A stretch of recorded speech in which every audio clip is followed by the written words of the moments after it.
তুমি কি জানো উম্মত, আমি 23টা বছর টানা তোর জন্য কেঁদেছিলাম উম্মত। আমি এমন কাঁদা কাঁদছি রে উম্মত তোদের জন্য।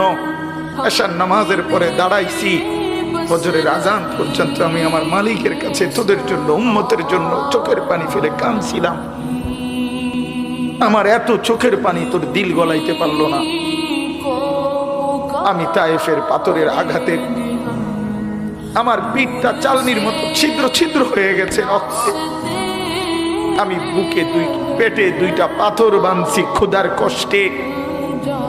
আমি উহুদের দান দান শহীদ করা রক্তে উহুদের ময়দানে পড়েছিলাম বেহুশ হয়ে। আমার ঘরের চুলায় 3 মাস রান্নার জন্য কোনোদিন চুলায় আগুন জ্বলে নাই।